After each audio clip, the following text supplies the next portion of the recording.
Hello everyone, welcome back to my channel Sonia Edutalks. कैसे हैं आप सब लोग? आई होप कि आप सब लोग अच्छे होंगे और मन लगा के पढ़ाई कर रहे होंगे।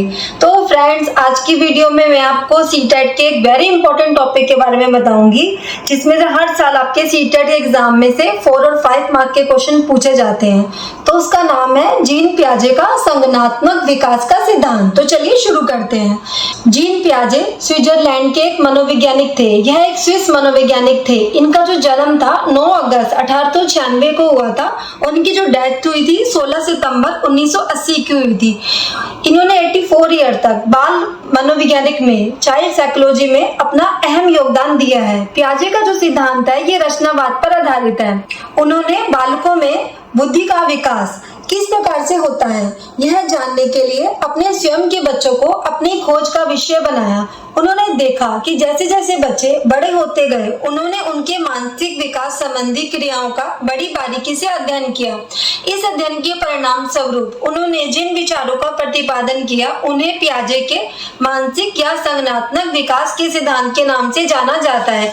पियाजे ने बाल मनोविज्ञान में अपनी अहम भूमिका निभाई है। उन्होंने अपने ही 3 बच्चों पे निरीक्षण किया, परीक्षण किया और उन्होंने देखा कि जैसे जैसे उनके बच्चे बड़े होते गए तो उन बच्चों के शरीर में और उनकी मानसिक बुद्धि में जो जो भी चेंजेस आए, जो जो भी बदलाव आए, उन्होंने वो देखा, ऑब्जर्व किया और उसके आधार पर ही पियाजे ने अपना संज्ञानात्मक विकास का सिद्धांत दिया, जो कि आपका बहुत ज्यादा इंपॉर्टेंट है।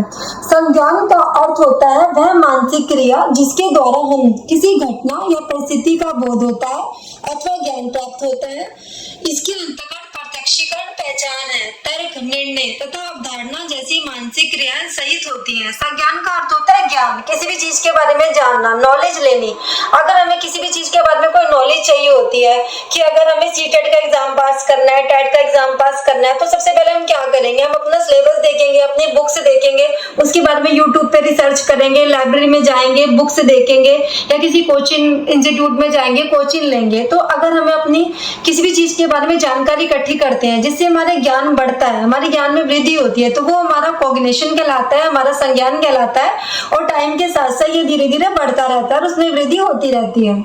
पियाजे ने बच्चे को जूनियर साइंटिस्ट किया है। पियाजे ने बोला कि जो बच्चा होता है ना, अपने कंसेप्ट, अपने सिद्धांत खुद बनाता है और यह कुछ ना कुछ करता ही रहता है। तो बच्चे को पियाजे ने नन्हे वैज्ञानिक कहा है। तो जीन पियाजे के संज्ञानात्मक विकास के सिद्धांत में जो कॉन्सेप्ट है वो बहुत ज्यादा इंपॉर्टेंट है और ये जो कॉन्सेप्ट मैं आपको बताने जा रही हूँ इसमें से हर साल सीटेट के एग्जाम में प्रश्न पूछा जाता है। तो सबसे पहले अनुकूलन, वातावरण के अनुसार स्वयं को ढालना अनुकूलन कहलाता है। उदाहरण के लिए एक बच्चा सोचता है कि उसने बड़े होकर आर्मी में जाना है, सोल्जर बनना है, तो उसकी तैयारी एक बच्चा बचपन से ही कर देता है। तो वह कोई इंस्टीट्यूट ज्वाइन करता है, कोई एकेडमी ज्वाइन करता है, अपनी फिजिकल अपनी एक्टिविटी पे ध्यान देता है, जॉगिंग जाता है, रेस करता है। तो अपनी फिजिकल एक्टिविटी पे ध्यान देता है तो वह अपने लक्ष्य को काफी आसानी से पा लेगा, क्योंकि इसकी जो तैयारी होती है वो काफी अपनी बचपन से कर देता है। तो अनुकूलन का अर्थ होता है कि उस माहौल के अनुसार ही अगर कोई चीज हमें पानी है तो उसके लिए उसकी तैयारी हम अपने पहले से ही कर अपने आप को ढालकर उस चीज को प्राप्त कर ले, तो यह कहलाता है अनुकूलन। नेक्स्ट इज आत्मसातीकरण, एसिमिलेशन। पूर्व ज्ञान के साथ नवीन ज्ञान को जोड़ने की प्रक्रिया को आत्मसातीकरण कहते हैं। तो आप इसे इस उदाहरण से समझ सकते हैं। मान लीजिए एक कुत्ता होता है, उसका कलर ब्लैक होता है, उसके 4 पैर होते हैं, एक पूंछ होती है, वो भोंभो करता है। तो बच्चे के दिमाग में कॉन्सेप्ट बन जाता है कि जो कुत्ता होता है वो इस तरह का होता है। लेकिन अगर वह अगले दिन अगर वो किसी एक कुत्ते को देखता है, उसका कलर सफेद होता है या मान लो गोल्डन होता है, भूरा होता है, वह भी कुत्ते जैसा ही दिखाई देता है, उसके भी 4 पैर होते हैं, पूंछ होती है, वो भी भोंभो करता है, तो उसके दिमाग में ये प्रश्न आता है कि जो मैंने पहले देखा था वो ब्लैक कलर का था और ये सफेद रंग का है। तो धीरे धीरे समझ में आने लगता है। उसे उसके पेरेंट्स बताते हैं कि जो कुत्ता होता है वो अलग अलग, उससे कलर अलग अलग तरह के होते हैं, पर सब कुत्ते एक जैसे ही होते हैं, उनका कलर अलग अलग होता है और सब कुत्ते भोंभो करते हैं। तो ये कहलाता है आपका आत्मसातीकरण, एसिमिलेशन। तो ये जो आपका कॉन्सेप्ट है इसको आप इंग्लिश में याद कीजिएगा, अडेप्टेशन, एसिमिलेशन, क्योंकि हिंदी में ना इसके काफी सारे अलग अलग तरह के नाम होते हैं। तो सबसे बेस्ट ये होता है कि आप इन कॉन्सेप्ट को इंग्लिश में ही अच्छे से याद कर ले ताकि पेपर में क्वेश्चन आए तो उसका आंसर आसानी से दे सकें। समायोजन, एडजस्टमेंट। जब बालक अपने पुराने स्कीमा अर्थात ज्ञान में परिवर्तन करना प्रारंभ कर देता है तो वह प्रक्रिया समायोजन कहलाती है। जो मान लो बच्चा जो होता है उसके दिमाग में कुछ न कुछ पुराना ज्ञान तो होता है, जैसे बच्चे को पता होता है कि जो कुत्ता होता है वो इस तरह का होता है, लेकिन मान लो उसने एक बिल्ली देख ली जो भी बिल्कुल कुत्ते जैसी दिखती है, उसके भी 4 लेग होते हैं और सफेद कलर की होती है, लेकिन वो म्याऊ म्याऊ करती है। तो वो सोचता है कि पहले कुत्ता ऐसा था, अब बिल्ली ऐसी थी। फिर उसे पता चलता है कि ऐसा नहीं होता कि जो इस तरह के जानवर दिखते हैं वो सारे कुत्ते ही होते हैं। बिल्ली भी होती है, बिल्ली का कलर सफेद भी होता है, ब्लैक भी होता है, और तरह के जानवर होते हैं जैसे टाइगर होता है, खरगोश होता है, मतलब बहुत सारे जानवर ऐसे होते हैं। तो उसके दिमाग में कॉन्सेप्ट बन जाता है कि जो जानवर होते हैं वो बहुत तरह तरह के होते हैं। तो वो अपने पुराने स्कीमा में जो भी उसे पुराना ज्ञान होता है उसमें परिवर्तन करना प्रारंभ कर देता है। तो ये जो प्रक्रिया होती है उसकी समायोजन कहलाती है। संतुलीकरण, आत्मसातीकरण व संयोजन की प्रक्रिया के बीच में तालमेल बिठाना संतुलीकरण कहलाता है। यानी कि जो आत्मसातीकरण है और जो संयोजन है, ये इन दोनों के जो बीच की प्रक्रिया जो होती है इसको आपस में जो तालमेल बिठाना होता है, तो एडजस्टमेंट करनी, ये संतुलीकरण कहलाता है। स्कीमा, पियाजे ने अपने सिद्धांत में कहा है कि बालक द्वारा अर्जित या प्राप्त किए गए ज्ञान भंडार को स्कीमा कहा जाता है। यह बच्चे में बाय बर्थ होता है, जन्मजात होता है। तो पियाजे का मानना है कि एक बच्चा जो होता है उसके अंदर किसी भी चीज के बारे में कुछ नॉलेज तो पहले से ही होती है। अगर हमारे सामने कोई हमसे बात करता है, सी टेट के बारे में बात करता है, टेट के बारे में बात करता है, जेबीटी के बारे में बात करता है, बीएड के बारे में बात है, तो थोड़ा बहुत हमें स्कूल टाइम से पता होता है कि ऐसे कोर्स हैं जिनको करके हम टीचिंग जॉब में जा सकते हैं, हमारी गवर्नमेंट जॉब लग सकती है, प्राइवेट जॉब लग सकती है। उसके लिए हमें पहले 11-12 करने होते हैं, उसके बाद जेबीटी का कोर्स करना होता है, या ग्रेजुएशन के बाद हमें अपना बीएड का एग्जाम पास करना होता है और फिर सीटेट का एग्जाम पास करना होता है। तो कुछ नॉलेज हमारे पास पहले से ही थी स्कीमा, कुछ हमें नया पता चल गया। तो जो स्कीमा होता है बच्चे में बाय बर्थ ही होता है, जन्मजात से ही होता है। जैसे बच्चा पैदा होता है तो वो अंगूठा चूसना शुरू करता है, माँ का दूध पीना शुरू करता है, अगर उसे भूख लगती है तो अपने हाथ पैर मारने शुरू करता है। तो ये सारे जो गुण होते हैं बच्चे में जन्मजात होते हैं, वो सीख के ही आता है। तो ये होता है आपका स्कीमा। संगठन, स्कीमा को सही ढंग से मैनेज करना, जो स्कीमा होता है आपको सही ढंग से उसको ऑर्गेनाइज करना संगठन कहलाता है। जैसे कि मान लीजिए कि आप किसी ने डॉक्टर बनना है, किसी ने इंजीनियर बनना है, तो उसे पता होता है कि 12th के बाद पहले उसको साइंस साइड से पढ़ना है, उसके बाद उसको नीट का एग्जाम पास करना है, फिर उसे 5 साल का एमबीबीएस का कोर्स करना है और फिर वो डॉक्टर बन जाएगा। तो इसके लिए वो क्या करेगा, यूट्यूब पे जाएगा या किसी कोचिंग इंस्टीट्यूट में जाएगा, किसी सर से पूछेगा, अपने से सीनियर लोगों से पूछेगा कैसे तैयारी करनी है, मुझे कौन से इंस्टीट्यूट में जाके तैयारी करनी है और मुझे इसकी तैयारी कौन सी क्लास से शुरू कर दी है। तो ये आपका होता है आपका संगठन। तो किसी भी चीज को जो हमारे दिमाग में स्कीमा है उसको सही ढंग से ऑर्गेनाइज करना संगठन कहलाता है। जैसे मान लीजिए आप किसी मॉल में जाते हैं शॉपिंग करने, तो आप उस मॉल में देखते हैं कि वहाँ पे जो खाने पीने का अलग रेस्टोरेंट बना होता है, अगर आप मूवी देखना चाहते हैं तो मूवी का अलग बना होता है, अगर आपको घर का कोई राशन लेना होता है, तेल लेना होता है, चीनी लेनी होती है, चावल लेना होता है तो उसका अलग स्टोर होता है, और अगर आपको इलेक्ट्रॉनिक सामान लेना होता है, मान लो फ्रिज, टीवी, तो उसका अलग काउंटर होता है। तो हर चीज को सही ढंग से जो ऑर्गेनाइज किया जाता है सही ढंग से, तो वह कहलाता है आपका संगठन। पियाजे ने जैविकीय परिपक्वता, बायोलॉजिकल मैचुरेशन के बारे में बताया है। तो पियाजे ने बताया है कि जो एक बच्चा जो होता है पहले उस बच्चे का विकास होता है और फिर बच्चे का अधिगम होता है। यानी कि जैसे जैसे बच्चा बड़ा होता जाता है, जब बच्चा पैदा होता है तो जैसे जैसे बड़ा होता जाता है वो जैसे जैसे वैसे उसका विकास होएगा और जैसे वैसे ही उसकी नॉलेज बढ़ती है और वो बहुत सारी चीजें सीख जाता है। जैसे कि जैसे हम बड़े होते हैं, हम काफी सारी चीजें सुनते हैं, अपने माता पिता को देखते हैं, भाई बहन, आस पड़ोस के लोग, तो हमारे माइंड में वो सारे मतलब सिंबल छप जाते हैं कि हमारे भाई बहन है, हमारे माता पिता हैं। तो बच्चे के अंदर बायोलॉजिकल मैचुरेशन होती है। पियाजे ने बताया है कि जैसे जैसे बच्चा बड़ा होता है, जैसे जैसे उसका डेवलपमेंट होता है हर अवस्थाओं में, और उसके बाद उसकी लर्निंग होती है। बच्चे सक्रिय ज्ञान निर्माता होते हैं, यानी कि बच्चे एक्टिव लर्नर होते हैं, बच्चे बहुत जल्दी सीख जाते हैं, और बच्चे जो होते हैं बहुत बच्चों की सोचने समझने की शक्ति भी बहुत ज्यादा तेज होती है। पियाजे का मानना है कि बच्चे के मन में पहले विचार आते हैं और उसके बाद भाषा आती है। तो पियाजे ने बोला था कि जो थॉट्स प्रोसेस होता है वो चलता रहता है हमेशा दिमाग में। तो पियाजे ने माना था कि बच्चे के मन में पहले विचार आते हैं और उसके बाद भाषा आती है। पियाजे का मानना है कि बच्चा और वयस्क का दिमाग क्वांटिटी में तो एक जैसा है पर उसका प्रकार अलग अलग होता है। उन्होंने माना है कि भगवान ने दिमाग तो सबको एक जैसा ही दिया है पर उसका प्रकार अलग है। मतलब बच्चा अपने ढंग से सोचेगा और एक जो बड़ा होगा वो अपने ढंग से सोचेगा, लेकिन सोचने समझने की क्षमता भगवान ने सबको एक जैसी दी है। अब हम पढ़ेंगे पियाजे के संज्ञानात्मक विकास की अवस्थाएं। तो पियाजे की जो संज्ञानात्मक विकास की अवस्थाएं हैं उनको पियाजे ने 4 भागों में डिवाइडेड किया है। उसका जो वर्गीकरण हुआ है वो 4 भागों में हुआ है, जो कि इस प्रकार से है। तो नंबर 1 है संवेदी पेशीय या गतिवाही अवस्था, सेंसरी मोटर स्टेज। यह जो अवस्था होती है जन्म से 2 वर्ष तक की होती है। इसमें पियाजे ने कहा है कि मानसिक क्रियाएं इंद्रिय जनित गामक क्रियाओं के रूप में संपन्न होती है। इसमें जो बच्चा जो होता है अपने सेंसेस से सीखता है, आंख, मुंह, कान, नाक, अपनी सेंसरी का, इंद्रियों का बच्चा यूज करता है, उससे काफी सारी चीजें बच्चा सीखता है। भूख लगने की स्थिति को बालक रोकर व्यक्त करता है। इस अवस्था में बच्चा आंख, कान एवं नाक से सोचता है। अगर बच्चे को भूख लगती है तो बच्चा क्या करता है, जोर से रोने लग जाता है, तो लगता है कि उसको भूख लगी है, उसके पेट में दर्द है, तो उसको दूध पिलाते हैं। तो इस अवस्था में जो बच्चा जो होता है आंख, कान, नाक से सोचता है।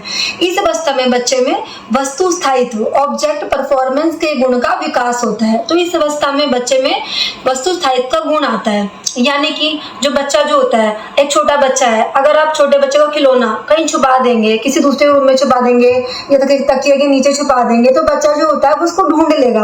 अगर मान लो अलमारी की चाबी होगी, हम कहीं रख के भूल जाएंगे, तो बच्चा देखेगा और उसके माइंड में ये छाप रहती है, तो वो आपको लाके दे देगा कि ये अलमारी की छापी है और ये दूसरे कमरे में रखी हुई थी। तो बच्चे के अंदर सेंसरी मोटर स्टेज में वस्तु स्थायित्व का गुण आ जाता है। तो ये जो क्वेश्चन होता है आपका सीटेट में कई बार पूछा गया है कि वस्तु स्थायित्व का जो गुण होता है बच्चे में कौन सी अवस्था में विकसित हो जाता है, तो इसका आंसर होगा सेंसरी मोटर स्टेज।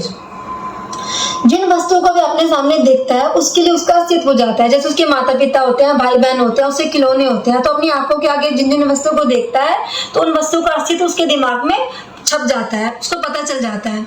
इस आयु में बालक की बुद्धि उसके कार्यों द्वारा व्यक्त होती है। उदाहरण के लिए चादर पर बैठा बच्चा चादर पर थोड़ी दूर रख के खिलौने को प्राप्त करने के लिए चादर को खींचकर खिलौना प्राप्त कर लेता है। यानी बच्चा जो होता है, मान लो उसका खिलौना रखा हुआ है चादर पर, तो उसको पता है कि खिलौना उसको चाहिए, तो वो चादर को खींचेगा जिससे वो जो खिलौना होगा वो उसके पास आ जाएगा। तो ये जो गुण होता है ये बच्चे में सेंसरी मोटर स्टेज में डेवलप हो जाता है। इस तरह से यह अवस्था अनुकरण, बच्चा देख के सीखता है, उसकी जो बुद्धि होती है उसकी बुद्धि और वो आंख, सेंसेस से काफी सारी चीजें सीखता है, और मानसिक निरूपण से संबंधित है जो सेंसर मोटर स्टेज होती है। तो फ्रेंड्स आप इसके जो नाम है सेंसरी मोटर स्टेज की इंग्लिश में याद कीजिएगा, क्योंकि हिंदी में तरह तरह के नाम है, तो एग्जाम में अगर ये क्वेश्चन आएगा तो आपको हिंदी में नाम अगर आप नहीं याद कर पाए, भूल गए, तो इंग्लिश में ही नाम याद किएगा, क्योंकि बहुत आपके लिए इजी रहेगा। नेक्स्ट इज पूर्व सक्रियात्मक अवस्था, द प्री ऑपरेशनल स्टेज। इसकी जो एज होती है इसमें बच्चे की 2 से 7 वर्ष तक की होती है। इसमें जो बच्चा जो होता है किसी भी क्रिया को करने से पहले सीखता है, इसलिए इसको पूर्व सक्रियात्मक अवस्था कहा जाता है। इस अवस्था में बच्चा अपने परिवेश की वस्तुओं को पहचानने लगता है और उसमें विभेद करने लगता है।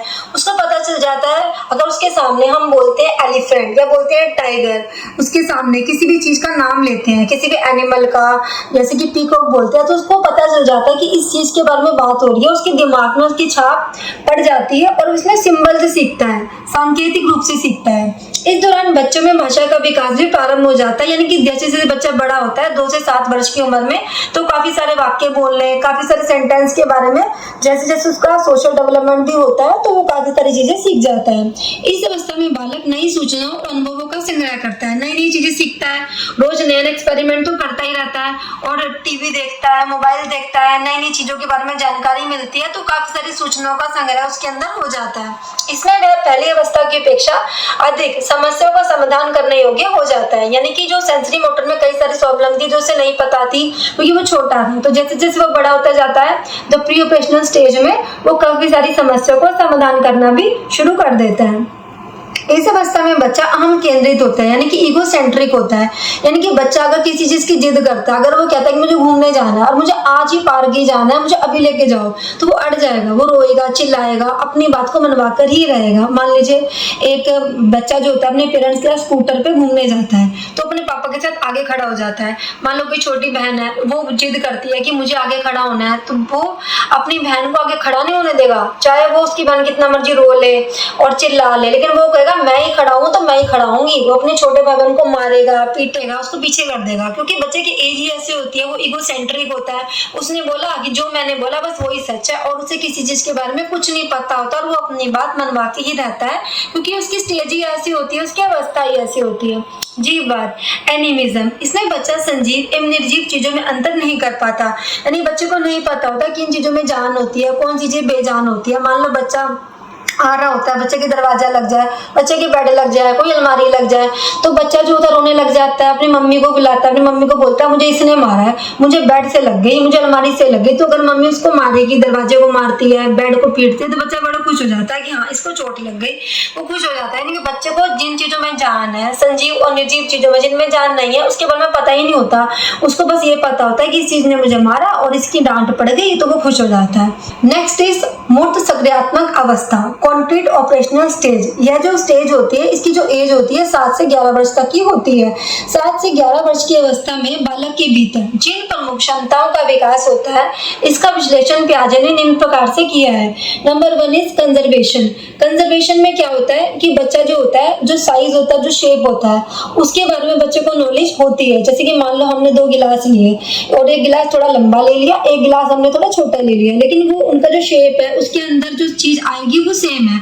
हमने दूध लिया या मान लो हमने कोई जूस लिया, हमने बराबर मात्रा में डाला, तो बच्चे में इस चीज का कंजर्वेशन का गुण होता है, क्वालिटी होती है, उसे समझ विकसित हो जाती है कि जो जूस है कोई भी गिलास में पी लो, वो दोनों में सेम ही है। लेकिन ये जो गुण होता है बच्चे में, जो इससे पहले की अवस्था होती है, द प्री ऑपरेशनल स्टेज में नहीं होता। संख्या बोध, बच्चा जो होता है, न्यूमरेशन जो होता है, उसके बारे में बच्चे को जानकारी होती है। यानी कि जो बच्चा जो होता है, उसकी जो किताबें होती हैं, मान लो उससे कपड़े होती हैं, किताबें होती हैं, उसके टॉयज होते हैं, वो उनको गिन सकता है और गिनकर बता सकता है कि टोटल कितने हैं। बच्चे में संख्या बोध का जो होता है, बच्चे में ज्ञान हो जाता है, जानकारी होती है उसके पास। क्रमानुसार व्यवस्था, सीरिएशन, इसमें जो बच्चा होता है, इस अवस्था में मूर्त सक्रियात्मक में बच्चा जो होता है, क्रम के अनुसार, बच्चा छोटे से बड़े में क्रम के अनुसार वस्तुओं को लगाना शुरू कर देता है।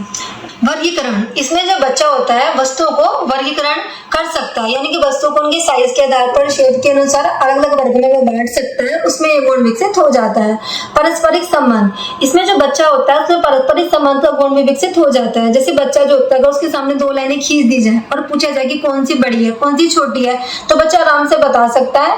और दो लाइट्स आ रही हैं, 2 प्रकाशों में जो अंतर है, उसका भी ज्ञान जो होता है बच्चे को हो जाता है। तो इसमें जो मूर्त चीजें होती है, मतलब जो चीज दिखाई देती है, जो मूर्त होती है, उसके बारे में बच्चा सोचना शुरू करता है। जो चीज नहीं दिखाई दे रही उसके बारे में नहीं, जो बच्चा देख रहा है, जो उसकी आंखों के आगे है, उसके बारे में बच्चा सोचना और समझना और चिंतन करना शुरू कर देता है। इसलिए इस अवस्था को बोला जाता है मूर्त सक्रियात्मक अवस्था, कॉन्क्रीट ऑपरेशनल स्टेज। यानी कि जो आंखों के आगे है, उसके बारे में बच्चा चिंतन करना प्रारंभ कर देता है। इसमें आज्ञानात्मक तर्क बच्चा करता है, यानी कि बच्चा जो होता है पहले उदाहरण से नियम की ओर चलता है। यानी कि बच्चे को मान लो वाटर साइकिल पे कोई प्रोजेक्ट बनाना है, तो बच्चे को पहले बताया जाएगा कि पानी के बारे में बताया जाएगा, पानी क्यों जरूरी है इसके बारे में बताया जाएगा। उसके बाद उसे बताया जाएगा कि वाटर सर्कल के प्रोजेक्ट के बारे में, कि कैसे कैसे वाटर सर्कल का प्रोजेक्ट बनाया जाता है। सबसे पहले बच्चे को उदाहरण दिया जाता है, उसके बाद नियमों की तरफ लेके जाया जाता है। तो ये होता है हमारा मूर्त सक्रियात्मक अवस्था। नेक्स्ट इज औपचारिक अमूर्त सक्रियात्मक अवस्था, फॉर्मल ऑपरेशनल स्टेज। यह जो स्टेज होती है 11 वर्ष से आगे की अवस्था होती है, तो कई बार इसको 11 से 15 वर्ष की अवस्था भी बोला जाता है, लेकिन 11 वर्ष से आगे की अवस्था होती है। यह अवस्था 11 वर्ष से प्रौढ़ावस्था तक चलती है। यह संज्ञान यानी कोग्निशन की, जो हमारे अंदर नॉलेज है, कोग्निशन, उसकी सबसे ऊंची अवस्था होती है। इसमें हम पहले नियम से उदाहरण की ओर चलते हैं। निगमनात्मक तर्क, मान लीजिए हम स्कूल में बच्चे इंग्लिश पढ़ते हैं, इंग्लिश या हिंदी पढ़ते हैं, तो उसमें वो ग्रामर सीखते हैं। तो सबसे पहले मैडम उन्हें ग्रामर के नियम बताती हैं, टेंसेस के बारे में बताती है, एडवर्ब बताती है, वर्ब बताती है, नाउन प्रोनाउन बताती है। उसके बाद उन्हें सेंटेंस मेकिंग सिखाती है। तो सबसे पहले उनको ग्रामर के नियम बताए जाते हैं और उसके बाद सेंटेंस मेकिंग सिखाया जाता है। तो सबसे पहले इसमें नियम बताएंगे और फिर हम उदाहरण की तरफ चलेंगे। इसमें अमूर्त चिंतन, इस अवस्था की प्रमुख अवस्था है, यानी बच्चा उन चीजों के बारे में भी सोचता है जो चीजें दिखाई नहीं देती, वो अपने माइंड में उस कॉन्सेप्ट चलते रहते हैं और उसका डेवलपमेंट काफी तेज गति से होता है। इस अवस्था में भाषा संबंधी योग्यता तथा संप्रेषणशीलता का विकास अपनी ऊंचाई को छूने लगता है, यानी कि बच्चों की भाषा में भी बहुत ज्यादा विकास होता है और बच्चे में बोलने, जो सोचने समझने की और बोलने की जो संप्रेषणशीलता का विकास होता है, वो भी ऊंचाई को छू लेता है, यानी कि बहुत ज्यादा होता है। तार्किक चिंतन की क्षमता का विकास, वो काफी तर्क करते हैं, काफी रीजनिंग करते हैं। समस्या का समाधान करने की क्षमता का विकास, यानी कि समस्या का समाधान वो काफी अच्छे लेवल तक कर पाते हैं। इसमें बालों में अच्छी तरह से सोचने, समस्या का समाधान करने और निर्णय करने की क्षमता का विकास हो जाता है, क्योंकि ये फॉर्मल ऑपरेशन स्टेज होता है। इसमें बच्चा काफी बड़ा हो जाता है, काफी उसका डेवलपमेंट हो जाता है बड़ी कक्षा में होता है और वह समस्या का समाधान जो होता है वो अमूर्त चिंतन करने लगता है। तो ये हमने पढ़ा पियाजे के सिद्धांत की जो अवस्थाएं थी, जो पियाजे के सिद्धांत की 4 स्टेजेस थी।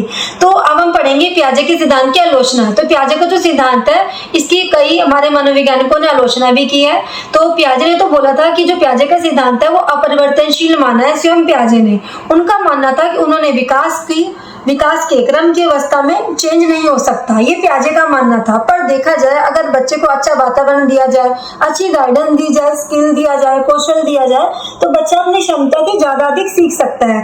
तो पियाजे के सिद्धांत की बहुत से मनोवैज्ञानिक ने आलोचना की और हमें भी यही लगता है कि अगर बच्चे को, आजकल तो एआई का जमाना है, आजकल तो जमाना ही बहुत डेवलप है, तो अगर हम अगर बच्चे की कोई भी अवस्था हो उसको सही ढंग से कोई चीज सिखाएं, डेवलपमेंट करें तो बच्चा अपनी एज से ज्यादा सीख सकता है और अपनी क्षमता से अधिक अच्छा करके दिखा सकता है। तो फ्रेंड्स आज की वीडियो में हमने सीखा पियाजे का संज्ञानात्मक विकास का सिद्धांत और उसके कॉन्सेप्ट और विकास के क्रम की अवस्थाएं। तो आई होप कि अब आपको क्लियर होगा और आपको अच्छे से समझ में आ गया होगा। तो फ्रेंड्स इस टॉपिक को समझने के बाद आप इसके प्रीवियस ईयर क्वेश्चन सॉल्व कीजिएगा। तो आई होप कि आप प्रीवियस ईयर क्वेश्चन अच्छे से कर पाएंगे, क्योंकि हर साल सीटेट के एग्जाम में, एसटेट के एग्जाम में पियाजे के कॉन्सेप्ट के क्वेश्चन बहुत सारे पूछे जाते हैं और क्वेश्चन अब पहले के लेवल के नहीं आते, अब काफी एडवांस लेवल के, अंडरस्टैंडिंग लेवल के क्वेश्चन पूछे जाते हैं। जितने आप पीवाईक्यू प्रैक्टिस करेंगे, डेली एमसीक्यू लगाएंगे तो आप अच्छे ढंग से उसके आंसर कर पाएंगे। तो फ्रेंड्स आई होप अब आपको क्लियर होगा। तो फ्रेंड्स अगर आपको मेरा वीडियो अच्छा लगे तो मेरे वीडियो को लाइक करें, मेरे चैनल को सब्सक्राइब करें और बेल आइकन को प्रेस कर दें ताकि नेक्स्ट वीडियो की नोटिफिकेशन आपको मिलते रहे। तो चलिए मिलते हैं नेक्स्ट वीडियो में, तब तक के लिए thank you so much, bye bye.